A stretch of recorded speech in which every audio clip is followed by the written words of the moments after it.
Vivo's V series has always been about style and cameras, but this time it's different. The Vivo V50 is trying to be more than just a fashion statement. It's got the hardware that makes you wonder, is this finally the V series phone that balances looks and power? Well, we have tested it extensively and pushed it to its limits, and trust me, the results are surprising. Let's break it all down.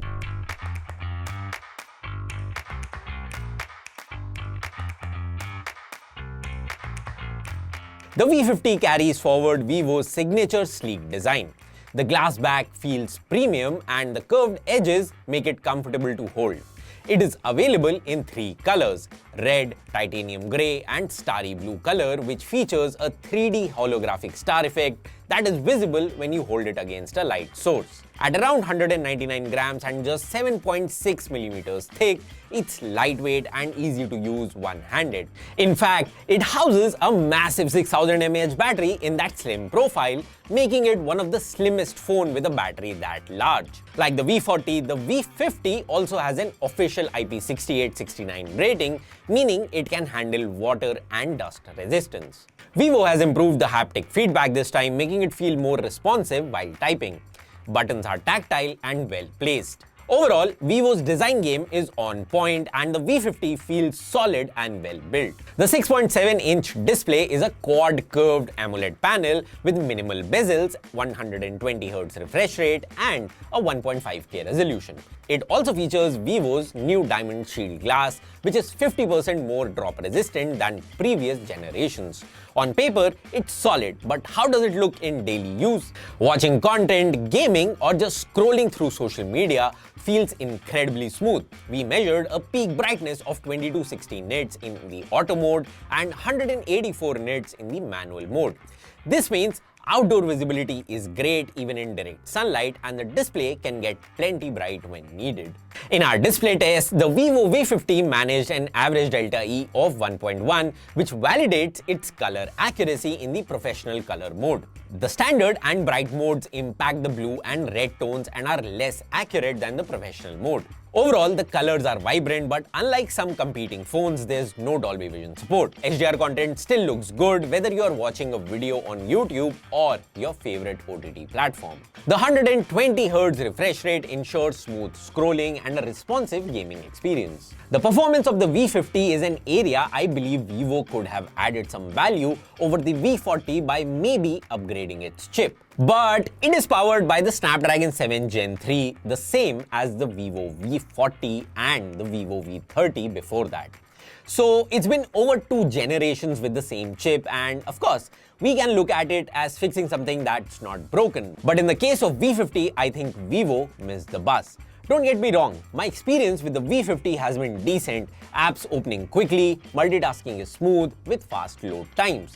But in certain intensive tasks, including AI and camera, the chip starts to show signs of struggle.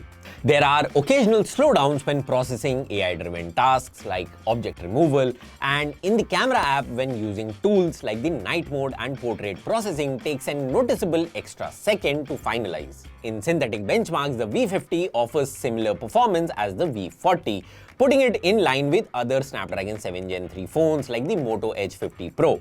The 7 Gen 3 chip on the V50 also didn't throttle much in the CPU throttling test and performed better than the Snapdragon 8S Gen 3 on the Poco F6. In BGMI, we got an average of 59 FPS on smooth and extreme settings, while Genshin Impact ran at medium settings with 46 FPS on average. There was some thermal throttling, but not enough to impact casual gaming. While day-to-day performance remains fluid, pushing the device with extended gaming sessions or higher-resolution video recording reveals some throttling and minor stutters. Running on FunTouch OS 15, which is based on Android 15, Vivo's UI is smooth and feature-packed but still comes with some pre-installed apps. Vivo promises 3 years of major updates and 4 years of security patches, which is decent. Vivo's V series has built a reputation for impressive camera hardware, and while the core specs remain largely the same this time on the V50, Zeiss has further refined the tuning for improved performance. You get a new film camera mode with a new wedding photography mode along with a set of classic Zeiss lenses effect like Distagon, B-Speed, Biotar and more. I recently attended a friend's wedding where I took over 400 images between 2 days, and my experience of using this camera was just so much fun. And I think that's a hallmark of a good camera phone.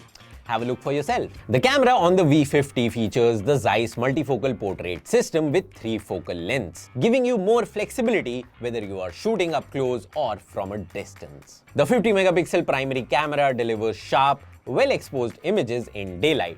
In low light, Vivo's night mode does a good job, and there's some over-sharpening in challenging light conditions. The ultra-wide sensor offers a 119-degree field of view, but the dynamic range isn't as strong as the main sensor. Macro mode is decent but not class-leading. And selfies from the 50-megapixel front camera are detailed, and you can get your entire group in the frame with a 92-degree field of view, and the portrait mode has good edge detection. With a 6000 mAh battery, the V50 lasted close to 11 hours in our screen-on-time test, and in real-world use, it easily gets through a day of heavy use without fail. With a 90-watt fast charging, it went from 0 to 100 in 55 minutes, which is not bad for such a big battery. So, should you buy the Vivo V50? While I do not know the price ahead of its launch on Feb 17th, Vivo will likely price it starting at 34,999, which is the same as the V40 launch price. The V50 is a refinement of the V40 rather than a major upgrade, but it does a lot right. Great design, solid cameras, reliable performance, and improved durability. But if you need a pure performance phone, there are better options like the Poco F6. So that's it for this review. What do you think of the V50? Let me know in the comments, and don't forget to like and subscribe for more in-depth reviews. Thanks for watching.